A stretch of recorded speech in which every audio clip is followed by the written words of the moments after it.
In his article, Tiwari claims Bose would later name a regiment in INA as Azad Regiment in honor not of Chandrasekhar Azad, lest one thought so, but of the Maulana Azad, no Ashfaq nor Azimullah.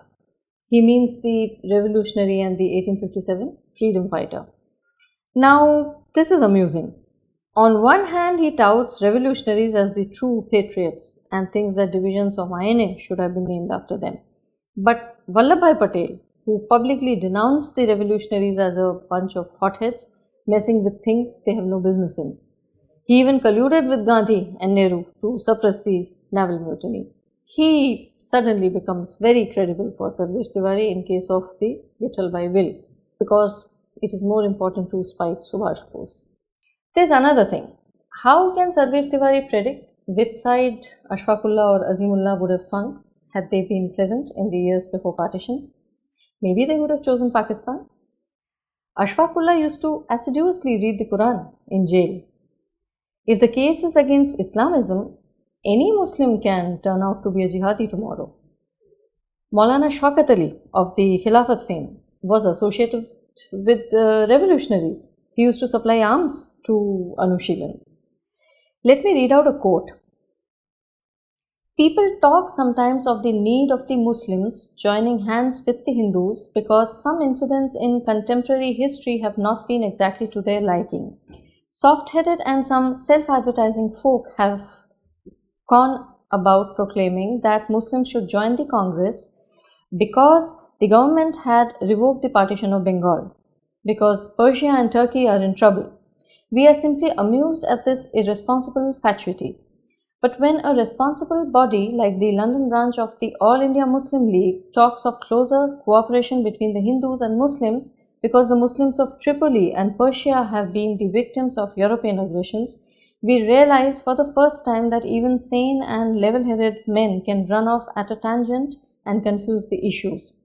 What has the Muslim situation abroad to do with the conditions of the Indian Muslims? Have the questions that really divide the two communities lost their force and meaning? If not, then the problem remains exactly where it was at any time in recent Indian history. Board of arbitration, peace syndicates, and solemn pacts about cows cannot solve it any more than we can by a spell of occult words control the winds and the tides. The communal sentiment and temper must change, and interests must grow identical before the Hindus and Muslims can be welded into a united nationality. Sounds like a very level-headed, broad-minded, nationalist Indian leader, isn't it?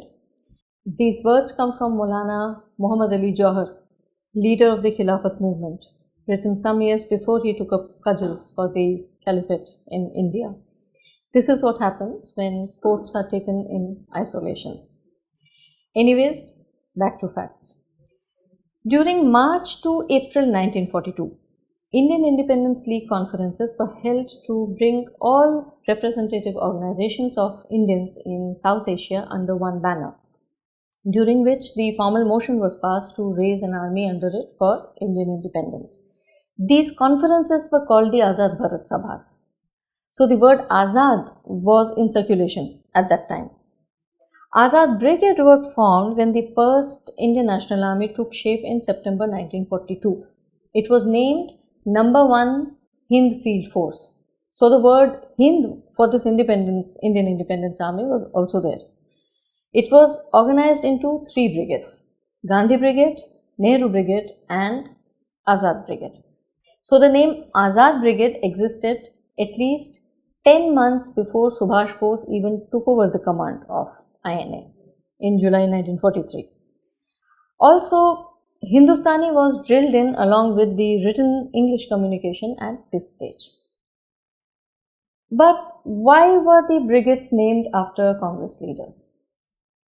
For this, we have to look at another set of events which came to be known as the Bidadari resolutions. Now, after abandoning their pledge to the British Indian Army, the Indian soldiers who were asked to enlist for INA wanted the assurance that they were indeed going to fight for India and not becoming pawns in turn of the Japanese. There was significant apprehension and suspicion against the Japanese, Also, while the British at this time had launched an intense propaganda among the Indian public against the Axis nations. The excesses committed by the Japanese on the Chinese were reported in gory details and greatly exaggerated. Within British Indian Army, intense propaganda and indoctrination was carried out, defaming the Indian POWs, portrayed as renegades who had betrayed their motherland. They were dubbed JIFs, short for Japanese-inspired fifth columnists, and portrayed as unprincipled brutes. The effects of this propaganda we'll have a look at later. Indian leaders got foolishly taken in by it and started issuing denunciatory statements against the Japanese and the Axis powers, pledging support to the anti-fascist allies, which started playing on the minds of captured Indian soldiers. And Raj Behari Bose had come down strongly on Indian leaders for this stupidity. We find Subhash Bose's broadcasts from Germany regularly advising listeners to avoid making the fatal mistake of believing in the Allied propaganda offensive in India, or even the one disseminated by the Indian National Congress, which he warned were just voices coming through the channels of British propaganda. Anand Mohan Sahai, who was with Indian Independence League that time, he wrote on the mischievous propaganda now being carried on in India to misrepresent Japan there. And he criticized the naivete of Indian leaders that while some in India were advocating a boycott of Japanese goods, this only gave comfort to Britain.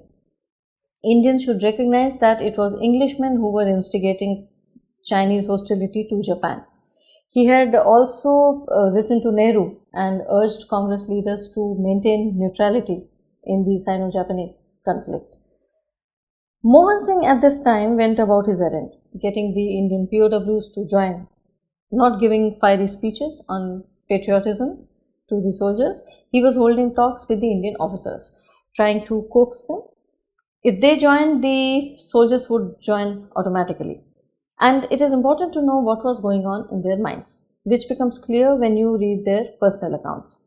They wanted to have clarity on who and what they would be fighting for.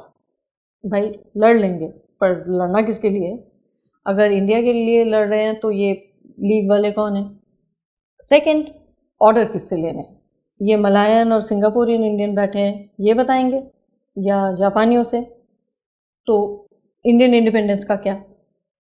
How would they know that they were not being manipulated by groups with interests abroad?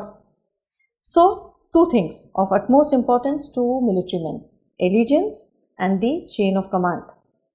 We will revisit this scene at the POW camp when we look at the INA trials. So, the officers kept quizzing Mohan Singh on the Japanese motives, and Mohan Singh all the while was trying to keep them interested. But these things were playing on his mind too. In his very first meeting with Fujiwara, Mohan Singh had inquired when was Subhash Bose coming. This was the proposal that the regional Indian Independence League delegates had taken to the first conference in Tokyo in March 1942. And this was what Colonel Shah Nawaz had said to the Japanese intelligence chief, that there was only one man outside India who could start a real INA. So Subhash Bose's taking over INA was set course all through, with or without Mohan Singh. Being one of the tallest leaders that time, seen as equal to Gandhi, having him as commander of the Independence Army was a clear signal that they were going to fight for their country. But meanwhile, so that he could start off, Mohan Singh convened a meeting of the officers in April 1942 in Bidadari, the biggest POW camp in Singapore, whereby they framed a set of resolutions on the broad principles of the Independence Army and an agreement that the army would go into action only when the Congress and the people of India asked it to. This was obviously added just to quieten the soldiers' angst, because there's no way Congress or the people of India could send them directions. But this was basically the reason the brigades were named after Congress leaders. to reiterate that they would be fighting only for India and not along Javanese aims.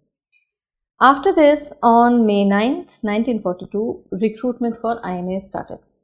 Eventually, when organization of the Independence Army began, even their armbands were embroidered with the Congress flag along with the letters INA. Until the Burma campaign, which went on till February 1944, INA used the Swaraj flag of the Indian National Congress.